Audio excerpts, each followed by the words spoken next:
Le dialogue en interne, oui, le parti centre estime que l'alternative n'est pas bonne, il faudrait penser à autre chose. Ici, on revient justement sur la crise sécuritaire à l'est de la République démocratique du Congo, aussi le sommet SADC-EAC, aussi l'engagement qu'a pris les évêques sur cette option d'unité nationale en consultant les différentes plateformes et partis politiques, aussi l'opposition, encore la société civile sur la situation à l'est de la République démocratique du Congo. Monsieur Rodrigue Mwamba, porte-parole du centre, bonsoir et bienvenue à vous. Bonsoir madame, merci beaucoup pour votre invitation. J'aimerais quand même tout de suite rectifier quelque chose. Maintenant, je suis secrétaire général du regroupement politique, du mouvement politique Le Centre. Secrétaire général. Voilà. Voilà, on note et on rectifie directement dans nos archives. Hein. Exactement. Voilà, on corrige en écrivant monsieur Rodrigue Mwamba, secrétaire général du regroupement politique Centre, mouvement politique Centre. Aujourd'hui, vous avez, comme vous le dit, le centre, des avis assez centristes, assez à l'écart, il faudra le dire, parce qu'aujourd'hui, la tendance, c'est vers le dialogue, les discussions. Aujourd'hui, on voit également les évêques qui ont entamé ces discussions avec les différents partis politiques, personnalités politiques, la société civile. N'est-ce pas là la voie de sortie de crise sécuritaire en interne d'abord? Non, ce n'est pas la tendance, ça il faut le préciser. La tendance, ce n'est pas le dialogue. La tendance, les Congolais l'avaient très bien compris. Le président de la République avait mobilisé les gens.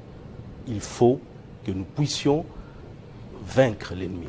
L'ennemi, c'est l'AFC, le M23, etc. Et lorsque j'entends aujourd'hui, et c'est relayé par des hommes politiques qui se présentent comme étant de l'opposition, donc entre guillemets proches de la population, moi ça m'écoeure. Parce que cette démarche, premièrement, d'abord, elle n'est pas pertinente dans le moment où nous sommes. Parce que la menace qui est la nôtre, ou face à laquelle on fait face, c'est une guerre d'agression. Est-ce qu'on oublie ce que Mouzé disait lorsqu'on présentait les RCD et autres comme des mouvements congolais? Il nous rappelait qu'attention, ça, ce n'est pas des rébellions. C'est une guerre d'agression. Il y a un pouvoir tyrannique au Rwanda qui veut coloniser notre pays, si pas une bonne partie de notre pays. C'est cela la menace. Et AFC M23, ce sont des marionnettes qu'ils utilisent.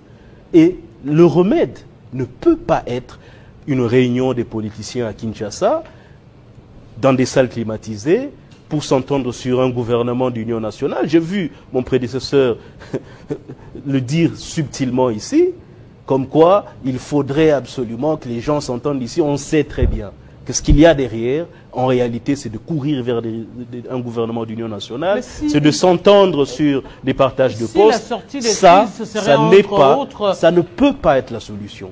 Vous pensez que les soldats qui sont au front maintenant, qui meurent pour nous, vous pensez que ceux qui sont à l'Est maintenant, ils pensent que la solution, c'est que des politiciens à Kinshasa se mettent autour d'une table et s'entendent sur un gouvernement. La population également estime qu'il y a complaisance au sein de l'Union sacrée aujourd'hui. S'il faudrait prendre des décisions qui s'imposent, mettre les gens qu'il faut à la place qu'il faut, on ne le fait pas. Bien que cette population réclame à chaque fois, il n'y a toujours pas de signaux qui montrent la volonté ferme du chef de l'État ou encore du gouvernement de la République de faire bouger les lignes en ce qui concerne la situation à l'est de la République démocratique du Congo ou encore justement la situation de la population en général. Madame, jamais dans l'histoire de notre pays, autant de moyens n'ont été mis à la disposition de notre armée. Nous sommes d'accord qu'il y a des choses à parfaire. Nous sommes tout à fait d'accord avec vous. Mais l'opinion doit le retenir. Je mets quiconque à défi. Jamais dans l'histoire de notre pays, on a atteint ou même parfois dépassé 1 milliard pour l'armée. Ça veut justement dire qu'il y a une volonté. Il y a, mais exactement. Ce qu'il nous faut, c'est peut-être ce qu'il nous faut, loin d'être un dialogue, c'est en réalité une réorganisation de notre stratégie militaire. Nous, ce que nous proposons, parce que nous ne sommes pas là qu'à réfuter ou à refuser le dialogue, qui est d'ailleurs inscrit dans notre philosophie politique, mais nous voyons qu'il y a un danger dont la réponse ne peut pas être un dialogue. Ce que nous avons proposé, bien entendu, c'est qu'il faut par des moyens diplomatiques que l'on obtienne le retrait de l'armée rwandaise. Parce que c'est ce qui s'est passé en 2012. Mais on a épuisé tous les sommets. On a parlé déjà du sommet SADC-EAC comme le sommet de l'espoir. Excusez-moi, je pense qu'il y a une dynamique qui s'installe aujourd'hui qui est peut-être diluée par l'initiative des prêtres et des pasteurs de l'ECC en interne. C'est une dynamique à l'international. Il y a au niveau du Conseil de sécurité des Nations Unies une résolution qui se prépare. Au Conseil des droits de l'homme, il y a une condamnation claire du Rwanda. La Belgique s'est mise, a pris notre problème à bras le corps et demande des sanctions contre le Rwanda. Le Royaume-Uni également. Et il n'y a que nous en interne qui voulons ménager Kagame, qui voulons ménager... Est-ce qu'il faudrait que tout le monde entier puisse demander des sanctions pour que ces sanctions finalement arrivent? Nous sommes d'accord sur le fait qu'il faut que que l'on passe aux actions. C'est ce que je dis. Nos propositions, elles sont claires. Il faut que nous obtenions ça. Premièrement, le retrait de l'armée rwandaise par les moyens diplomatiques, bien entendu. Et ensuite, nous devons défaire les M23. Parce que nous avons fait cela en 2012, n'oubliez pas. Mon prédécesseur est venu parler de 2012 ici, mais on n'a pas eu des discussions en 2012 avant d'avoir vaincu les M23. Les concertations nationales de l'époque, c'était après avoir vaincu les M23. Parce que discuter avec les M23, c'est accepter ce que tout le monde sait. La stratégie rwandaise d'infiltration et de mixage, etc., où ils vont continuer à contrôler notre armée, et bien entendu continuer à exploiter la partie est de notre pays. Ça, nous ne pouvons plus l'accepter. Nous allons plus loin. Oui. Nous allons plus loin. Parce que lorsque vous suivez le sommet EAC-SADC, sur le communiqué de la présidence du Rwanda, ils disent, eh bien, nous avons pris des mécanismes de défense, c'est-à-dire leur agression, ce sont des mécanismes de défense pour eux, pour nous protéger, parce que le Congo, qui a fait une alliance avec les FDLR, avec les Wazalendo, s'ils gagnent les M23, ils nous attaqueront. Nous disons, ok, nous ce que nous demandons, du point de vue diplomatique, c'est-à-dire que ça doit être inséré dans notre diplomatie, c'est qu'il y ait, tout le long de la frontière commune avec le Rwanda, 2 kilomètres de part et d'autre d'une zone tampon. Une zone tampon occupée par des forces soit de l'Europe, soit la force africaine d'attente, ou encore même l'armée américaine. Nous pensons que c'est une garantie, à la fois pour le Rwanda et pour nous, qu'il n'y aura plus d'agression, ni de notre part, ni de leur part.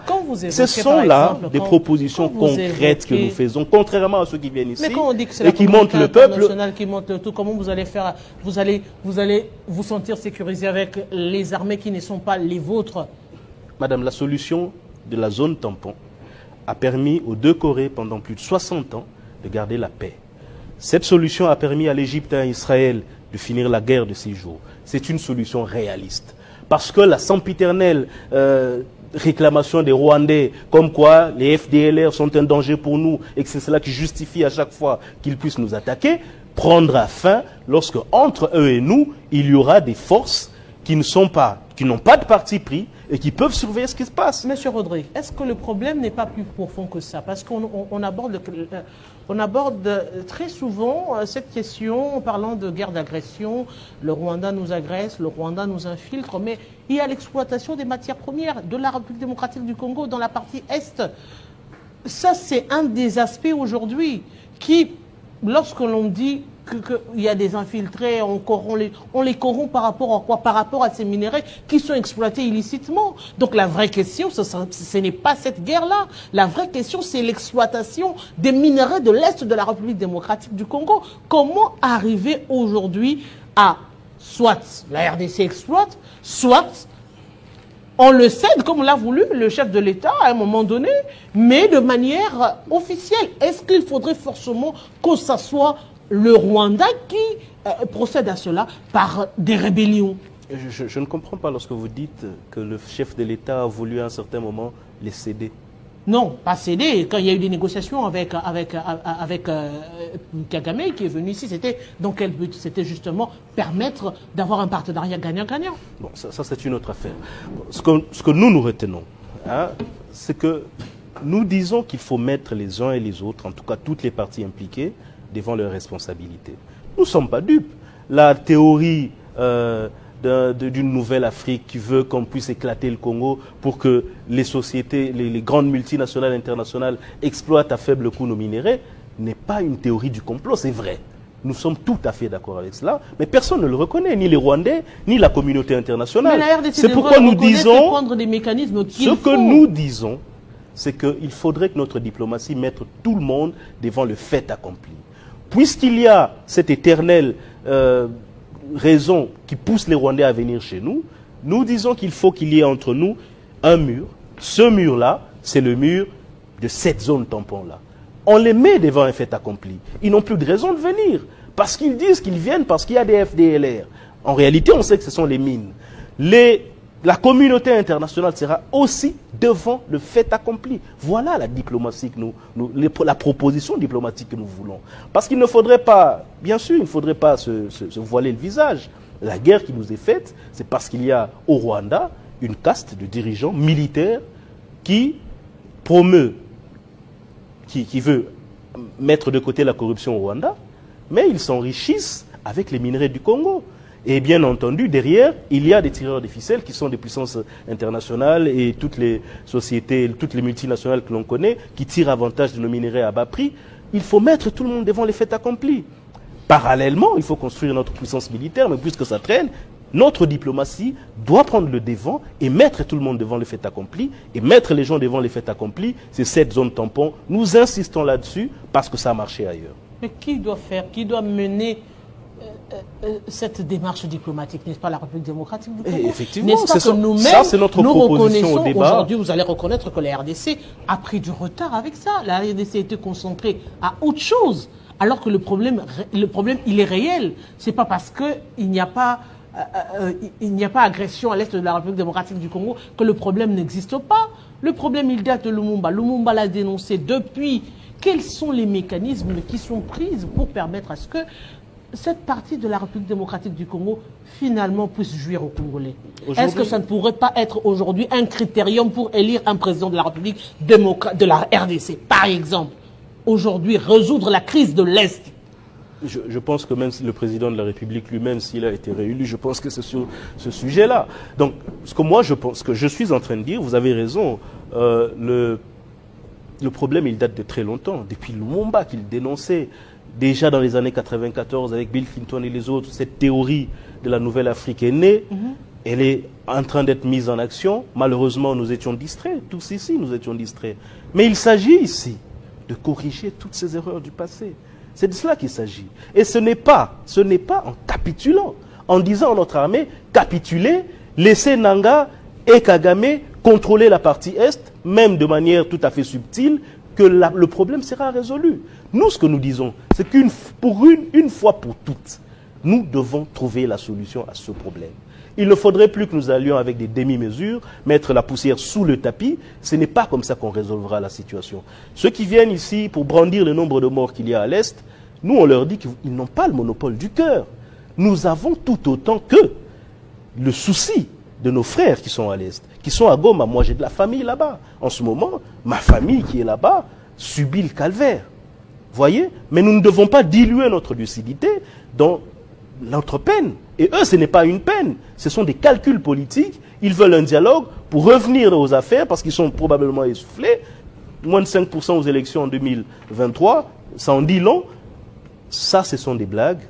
Nous, au centre, nous sommes déterminés à ce que nous puissions trouver une solution définitive à ce problème. C'est pourquoi, dès demain, en tant que secrétaire général, nous allons déposer au niveau de l'hôtel de ville une demande pour une marche ce mardi contre ce dialogue. Nous mettrons, si l'interdit, nous ferons une caravane. Il n'y a pas de souci. Si l'interdit, nous ferons une caravane, 5000 jeunes centristes seront dans la rue parce que nous disons que trop, c'en est trop. On ne peut pas jouer avec le centre congolais comme ils le font aujourd'hui. J'ai suivi le pasteur Eric, permettez que je le dise, j'ai suivi le pasteur Eric Senga avec beaucoup de respect, qui explique le bien fondé de ce dialogue.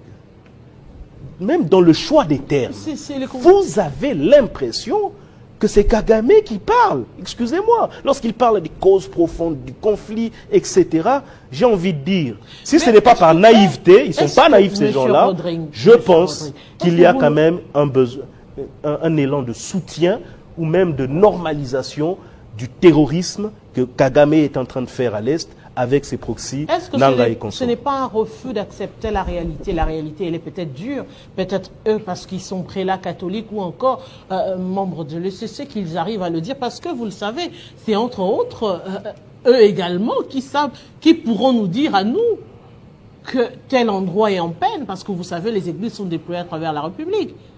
Et ils ont également des informations suffisantes pour nous dire aujourd'hui, élaborer, et même vous le voyez quand il s'agit des élections, on fait recours à ces églises-là pour montrer également qu'ils ont une part de responsabilité. Et aujourd'hui, justement, les consultations, on a parlé des consultations, et c'est toutes ces parties qui doivent être consultées.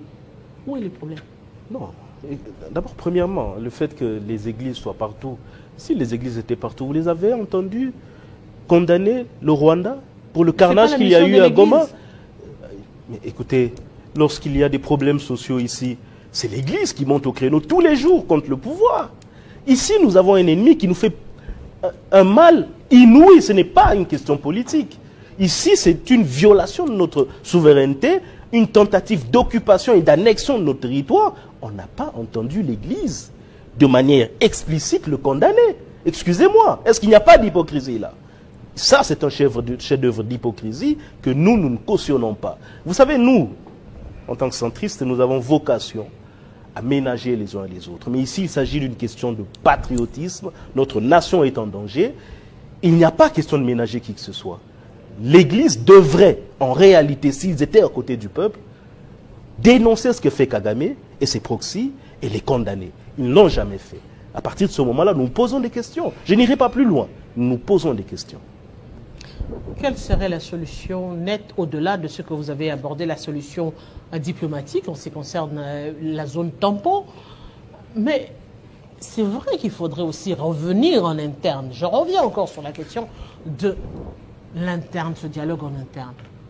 Est-ce qu'il n'y a pas cette hypocrisie également au sein de l'Union sacrée, où l'on n'arrive pas à dire « oh » tous ces mécontentements, toutes ces frustrations, toutes ces, permettez-moi entre guillemets, des incompétences.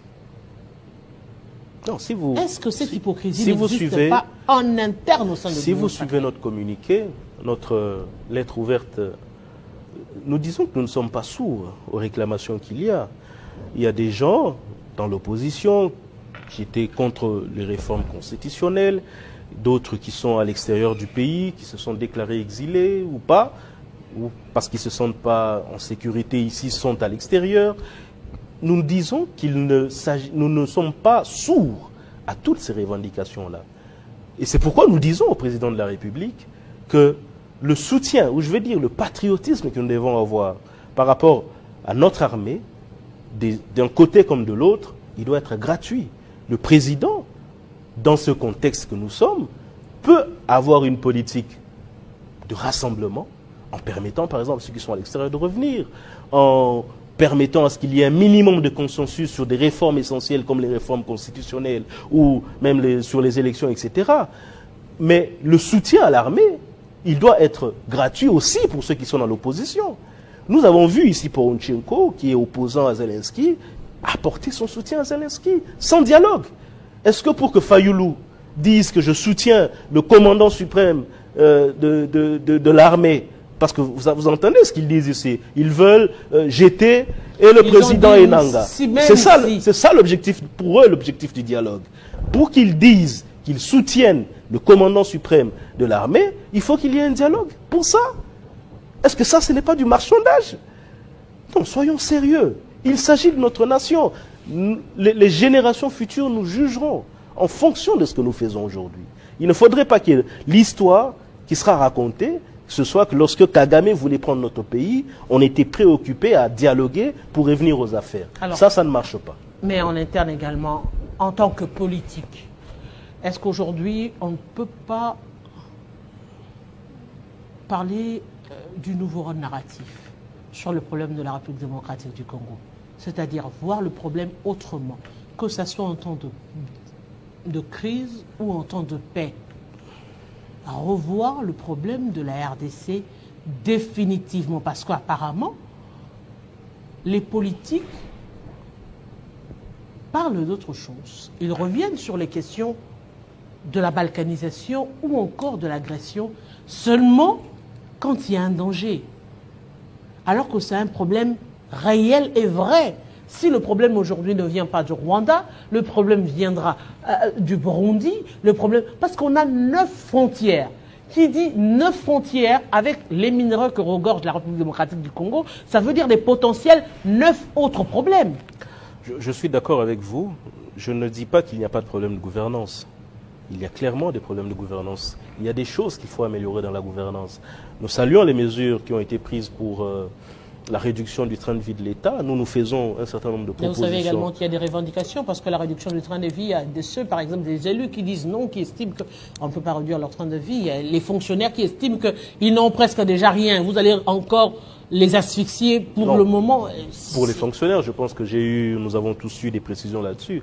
Mais pour les députés et autres, nous, par exemple, nous proposons une division par 3 de leur salaire. Il paraît que c'est 21 000 ou 30 000. Un député qui puisse vivre avec le tiers de ces montants-là, il vivra correctement.